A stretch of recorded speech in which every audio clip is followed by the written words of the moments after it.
माँ, अपनी लाडली बहू को समझा दो, मेरे मामले में ज़्यादा टांग ना अड़ाए और मुझसे दूरी बना कर रहे, नहीं तो मैं उन्हें अच्छे से समझा दूंगी। मिनी गुस्से से बिनबिनाते हुए अपनी माँ कांति जी को कहती है। अरे बेटा, पर क्या बात है ये भी तो बताएगी, या यूं ही कुड़ती रहेगी? बिना कुछ जाने बूझे मैं कैसे कुछ समझाऊंगी? फोन के दूसरी तरफ से बात करते हुए कांति जी कहती हैं। माँ, अब तुम ही बताओ, अगर मैं एक ही बिल्डिंग में घर ले लूँ तो इसमें किसी को क्या आपत्ति हो सकती है? मेरी मर्जी, मैं कहीं भी किसी भी बिल्डिंग में अपना घर खरीदूँ, इसमें उन्हें क्यों दिक्कत हो रही है? और तो और पैसे भी मेरे, फिर लोगों को हर बात में अपनी टांग घुसाने की क्या ज़रूरत है? ऐसे तो कुछ फर्क नहीं पड़ता, पर तुम किसके आसपास अपना घर खरीद रही है ये मायने रखता है मिनी। पर तुम कहाँ और किसके साथ एक ही बिल्डिंग में घर लेने की बात कर रही हो? मैं आपके दामाद जी सोच रहे थे कि क्यों ना भैया के बिल्डिंग में ही एक फ्लैट खरीद ले, ताकि यहाँ मुंबई में अपने लोग आसपास रहेंगे तो अच्छा रहेगा।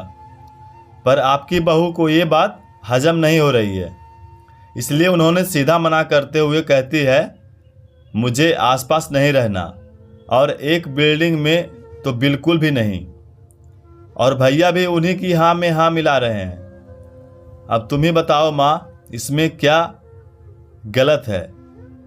बेटा, गलत कुछ नहीं है, पर रिश्तों में थोड़ी दूरियां होनी चाहिए ताकि रिश्ता हमेशा टिका रहे और रिश्तों में प्यार की मिठास बनी रहे। आसपास रहने से हर छोटी मोटी बात पर मनमुटाव हो जाने का भय रहता है, इसलिए तू थोड़ा हट कर घर ले ले ताकि रिश्तों में मिठास बनी रहे। और ऐसे भी मुंबई जैसे शहर में रात दिन साधन और सुविधा उपलब्ध हो ही जाते हैं, फिर दिक्कत की कोई बात ही नहीं है। मुझे पता था माँ, आप भी भैया का ही तरफ ही साइड लोगी। अब तो बेटी से ज़्यादा आपकी प्यारी बहू जो हो जाएगी, इसलिए हर कोई उसी की हाँ में हाँ मिलाते रहते हैं। फिर गुस्से से मिनी कहती है, जाने दो माँ, मुझे आप लोगों से बात ही नहीं करनी। जब किसी को मेरी परवाह ही नहीं है तो मैं क्यों? ऐसा कहते कहते मिनी बच्चों की तरह जिद पूरी नहीं होने पर जैसे बच्चे रोते हैं ठीक वैसे ही रोने लगती है, और रोते रोते कहती है, देख लेना आप लोग में मैं अब कभी नहीं आऊँगी, ना आपके पास ना भैया के पास। तरस जाओगे मुझे देखने के लिए, फिर नहीं आऊँगी, फिर भी नहीं आऊँगी। अब बेटी पराई जो हो गई है, बहू सगी। मिनी बेटा, बात तो सुन, देख तू जो समझ रही है वैसा कुछ नहीं है। थोड़ा ठंडे दिमाग से सोच, तब हमारी बात समझ आएगी। कांति जी मिनी के जिद्दी स्वभाव और मुंहफट अंदाज को जानते हुए उसे समझाने की कोशिश करती हैं, पर वो बच्चों की तरह गुस्से से रोए जा रही थी। आखिर उम्र भी अभी इतनी नहीं थी, इसलिए स्थिति को समझ नहीं पा रही थी, और शादी को भी अभी मुश्किल से 1 साल ही हुए थे, तो रिश्तों को कैसे संभालना है ये भी अभी उसे सीखना था। पर कांति जी काफ़ी समझदार और सुलझी हुई महिला थी।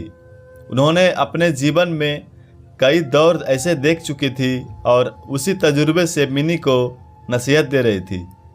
खैर, काफ़ी देर उसे प्यार से समझाने की कोशिश करती रही, पर वो सुनने को तैयार ही नहीं थी। इसलिए कांति जी ने उससे कहा, अच्छा चल, तू एक बात बता, क्या तेरी ननद तेरे ही बिल्डिंग में रहने आ जाए तो तुझे कैसा लगेगा? शायद तुझे भी अच्छा नहीं लगेगा। उसका इतना नज़दीक रहना, फिर तेरी भाभी भी तो वही कर रही है, वही सोच रही है होगी ना। और अभी तूने ही कहा था ना, अपनी बहू को समझा दो मुझसे दूर रहे, तो वो भी तो वही कर रही है ना।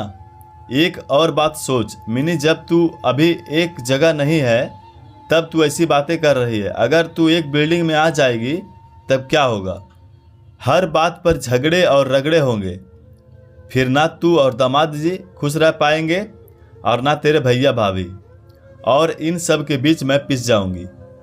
क्योंकि दोनों मेरे अपने ही हैं। दोनों में से किसी को तकलीफ होगी तो मुझे भी तो होगी, क्योंकि दोनों हाथ तो मेरे ही हैं। समझ रही है ना मिनी बेटा मैं क्या कह रही हूँ? अच्छा छोड़, इन सब के लिए दूर क्यों जाना, अपने ही घर में देख ले। तू अपनी छोटी बुआ और ताई जी को 10 घर छोड़कर था, दोनों का घर, पर वे एक दूसरे को देखने का भी बात नहीं करते थे। अब क्या तुझे भी ऐसे ही रिश्ते चाहिए जीवन में, जहाँ मिठास की जगह कड़वाहट ने ले ली है?